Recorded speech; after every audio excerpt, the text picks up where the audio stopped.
Hi and welcome back to the Women Bear All YouTube channel. My name's Steve Gowdy. If you watched the last video, which was an interview with Keri, you will know that we left that on a bit of a cliffhanger.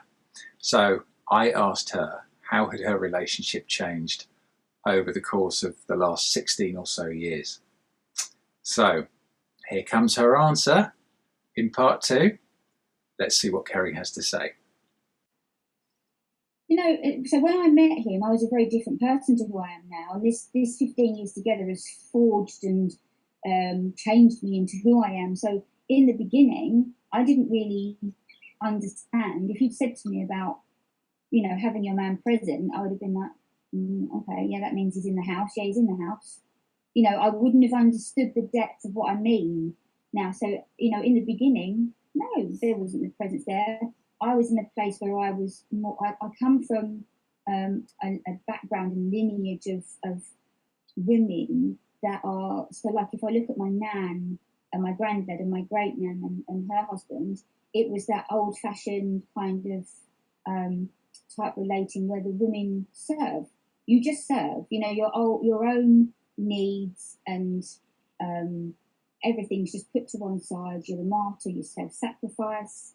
So I've come from a long line of women that do that. My mum, and so it's taken me years to kind of unravel that and break that pattern that I've grown up with. So when I first met my husband, I was still very much in that mindset of, I have to be the good wife or the good girlfriend, and everything he needs or thinks about. It's a bit like having a really efficient PA. Like he doesn't have to think when he comes in because everything's done, or when he gets up in the morning, your clothes are laid out and everything. So it's just, and bless him, he's been on this journey with me where I've started to change and break that pattern. And it must have been quite hard for him as well because in 2012 I started to break this pattern more and more and more. And in 2012 I was like, right, I'm off to Bali for 6 weeks, and my mum was like, oh, you can't leave him. How is he going to survive? My nan was like, how can you leave him for that long? How is he going to feed himself? And I was like, well, he's a grown man. I'm quite sure he's not going to starve. So there was this whole like women's thing of, oh, you can't. How is he going to cope? What's he going to do? And my mum was like, well, I'll cook for him. And it was like, he will cope. And I went, and so he's gone from having a woman that was like there every second, that would, if he was going to go out on a lad's night out or just go out, I would patiently wait in for the phone call to come and pick him up. And, it was this whole different way of relating to then suddenly realizing that my heart ached, my soul ached, that my needs weren't being met, that there was part of me that was dying in this relationship because it wasn't love. This wasn't love. I wasn't loving myself. I wasn't able to love him how I wanted to. So there was a huge amount of growth that had to happen. And, as I started to break that, I started to be there less for him in those ways, which to him must have been like, holy hell, what's happening? Where's that woman gone that I met, married, and, and when I saw him off for 6 weeks to Bali, he was very supportive. He was like, yeah, that's cool.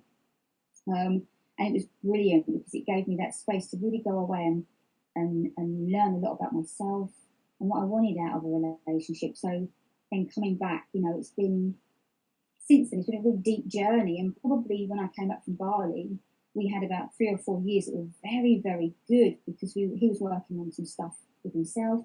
I was very focused on doing the deep inner work. And that was when we decided we'd finally have a work on having a child. And it was interesting because it was after Thea came along that all the cracks really started to show. Because we can put plasters on things and we can go, everything's wonderful and rosy. But then when you have your child, that's when you know if you're really there as a team together or you're not. And that's when the cracks started to show. And it was like, hang on, this is not functioning how it should do. And the more I'm realizing what I want out of a relationship, it's becoming harder to see that where we are in our marriage at the moment, and it's putting a lot of pressure on him, I guess, as well, because I'm saying, well, I want your presence. One of the other things that's really important is to feel safe. You know, to feel safe with who you're with, whether it's partner, husband, whoever, that you feel safe in. What does safe look like to you, Keri?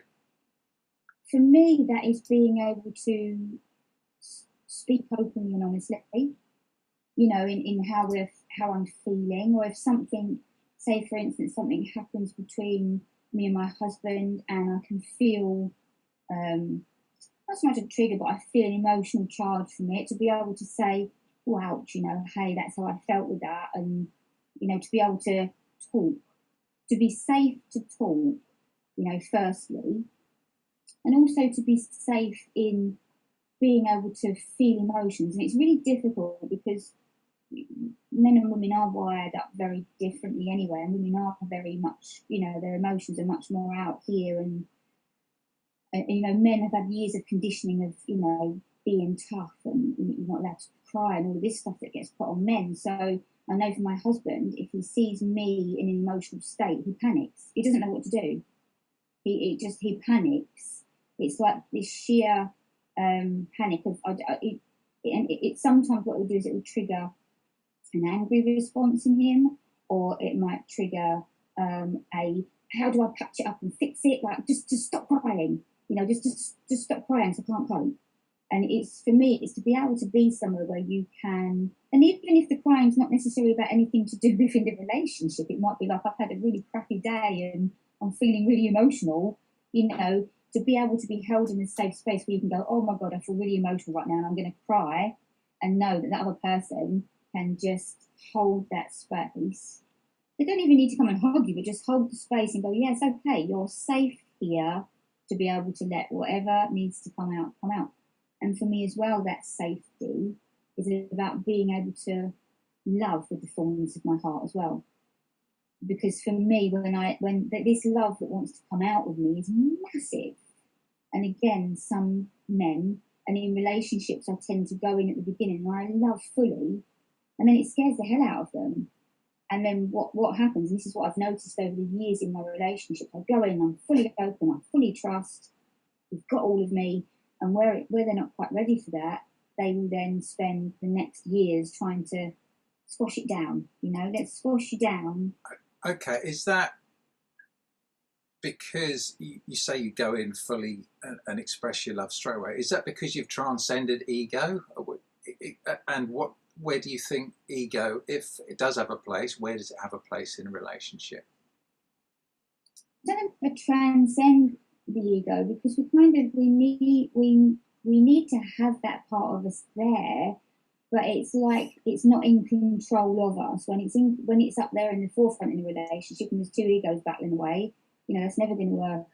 But I think that for me, it's being more conscious in a relationship, so I can, before I respond to something in the relationship, I can take a breath and ask. So say I'm feeling triggered about something, or I'm peed off about something, is to just, before I go in, and so rather than like years ago I might have just gone in and be like snap, snap, snap, now it's to take a breath and see, is it my stuff? Is it actually something we need to talk about, or, and come from that way? And in the beginning I've always wanted to, you know, if I meet someone and there's that heart connection, that I don't want to hold anything back. I'm like, here I am, you know, my heart's on my sleeve, I'm going to love fully. And I think if the other person isn't quite ready for that, it's a bit of a shock, because it's such a full force of love that, you know, and then what I found was it would be, I allowed it actually to be squashed and condensed and shut down.